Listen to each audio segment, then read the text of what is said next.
Hello everybody, Rob Groves here, just making a quick video during these mad times just to give you an update and some thoughts on how we move forward from here. Because I really don't think our industry will ever be quite the same again.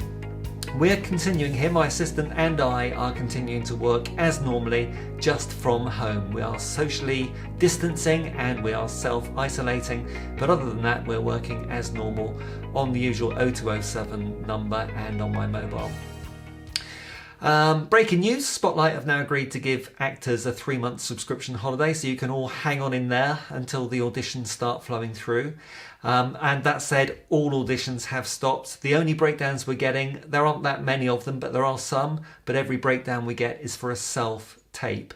And this is something I'll come back to a little bit later in this video, because I think I said earlier, this industry won't be the same ever again. And some of the changes that we're seeing imposed on us at the moment, I think are here for the long term. And certainly the move from face-to-face auditions to self-tapes, we've seen it happening over the last couple of years. And I think this COVID-19 situation will really hasten that move towards self-taping. So I would urge every one of you RGPM lovely people out there to really start thinking about how you can improve your self-tapes, because that really is the future, and the future's arriving a lot quicker than what we thought. Now, that said, I'm trying to find some positives. We're in the midst of the biggest disaster since the Second World War. Some people would say it's even bigger than Brexit, the disaster, but I might argue with that. So now that we have this enforced leisure time, let's use it to further ourselves professionally and be ready for when we return to some sort of normality. It'll never be quite the same, I don't think. But bear in mind, I'll start off some thoughts here. I'm going to invite all of you to add your own thoughts at the bottom of this video if you're watching on YouTube, or add some comments on Twitter. But just some thoughts of mine. I'm a geek, unashamedly, so of course the first thing I think about is technology. The access we have to technology these days is unrivaled. So use the technology and the internet for self-improvement. Teach yourself some new software skills as well as acting skills. Make sure you know how to use your smartphone, for example, to film these self-tapes. Any decent modern smartphone is going to give you almost a professional quality of image that you can self-tape with. So why not prepare an area of your home ready for your next self-tape? Find a quiet corner somewhere, an uncluttered corner with a very plain background, somewhere where you can sit comfortably, ideally somewhere with some natural daylight coming in from the side of your face, and if that's not possible, rig up some artificial lighting to sort of mimic that same effect of being well lit on one side. This isn't a very professional setup right now. I've just put this video together very quickly, but I've got a main light up here to replicate some sort of sunlight above my head coming in on one side of my face, and I've got a bit of a filler light on the other side to stop too much shadowing. I don't know how it looks. As I say, I've not really spent too much time, certainly not as much time as I would if I was self-taping for an important role. But have a look on YouTube or the internet generally. You'll find plenty of tips on lighting there, how to light yourself nicely, portrait lighting. Really get out the user manual for your phone. Find out how to actually frame a really good video. Always remember, of course, to have it horizontally. Invest in a small tripod that you can even put on a desktop, or a full tripod like I'm using for my camera here today. I'm actually using a Lumix DSLR camera, so the quality may be very slightly better than a smartphone, but the smartphone is more than good enough.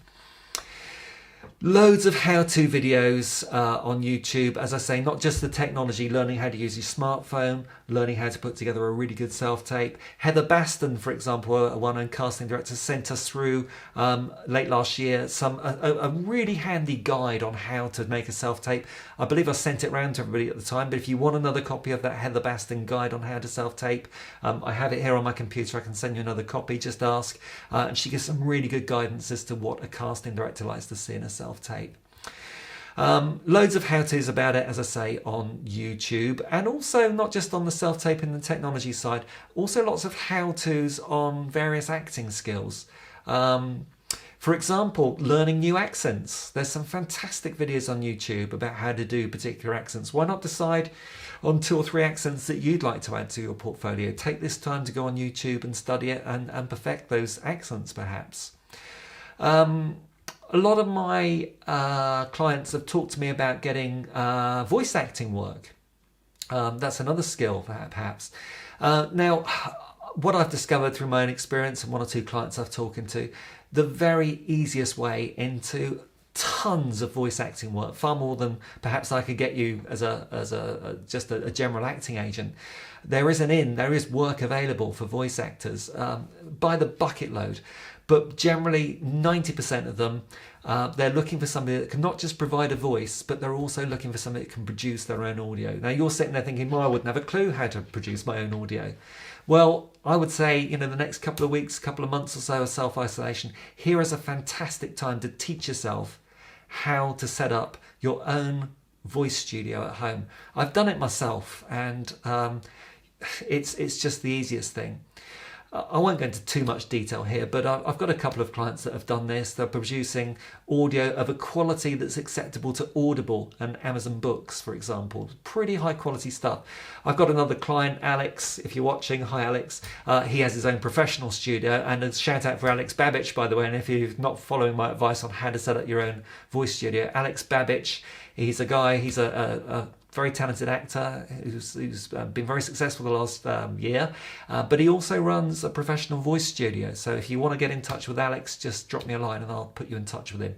However, if you're up for this, you can make your very own home studio. A client I was talking to about this just a couple of weeks ago, she's set up a studio in her understairs cupboard at home. She's put isolating acoustic tiles all around the whole cupboard. There's just enough room for her to scooch in on a chair on casters.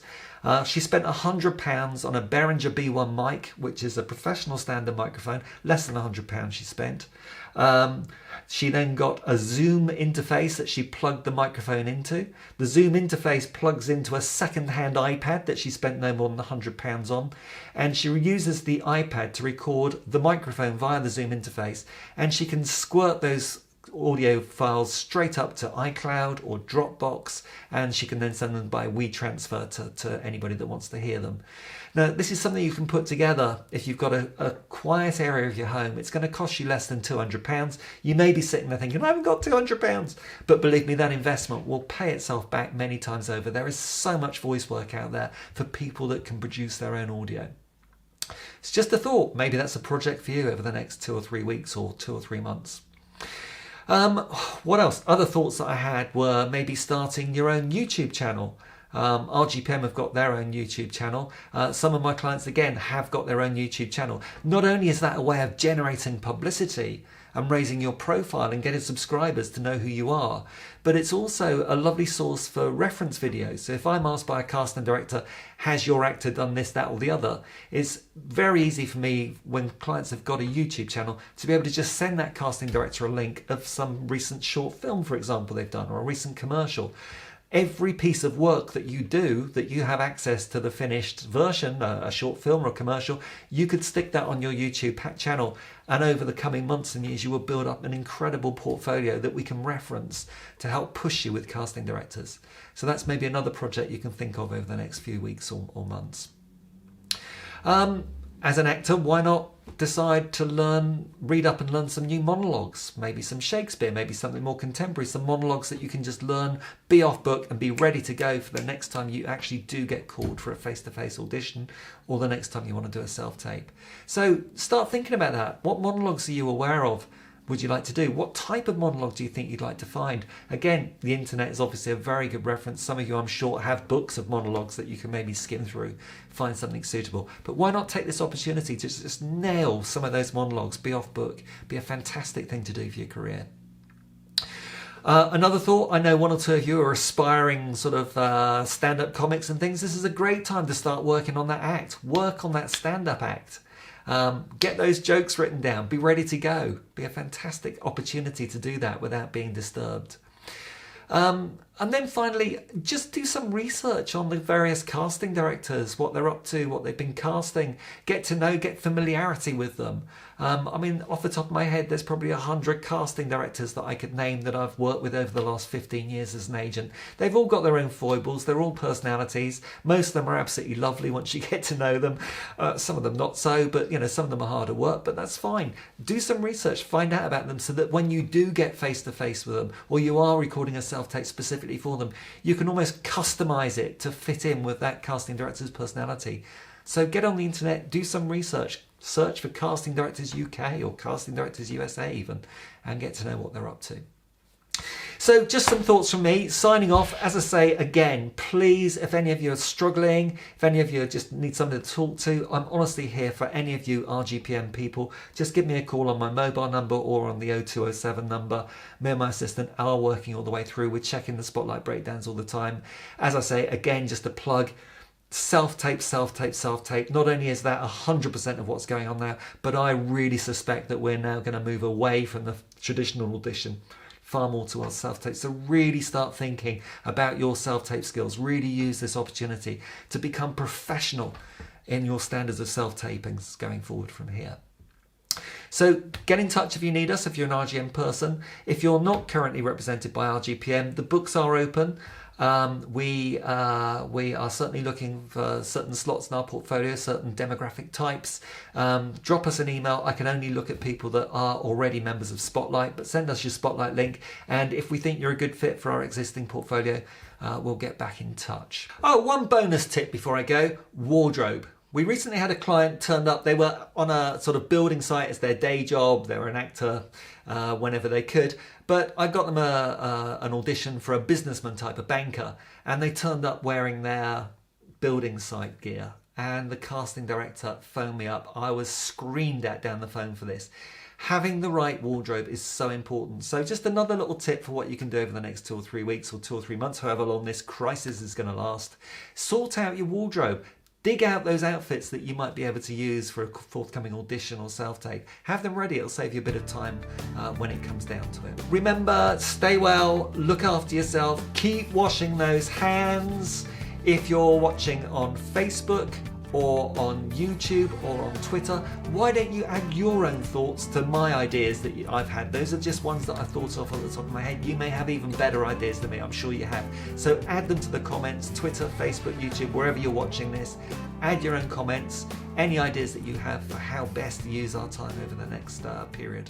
Okay, signing off. Thanks very much for watching. Bye!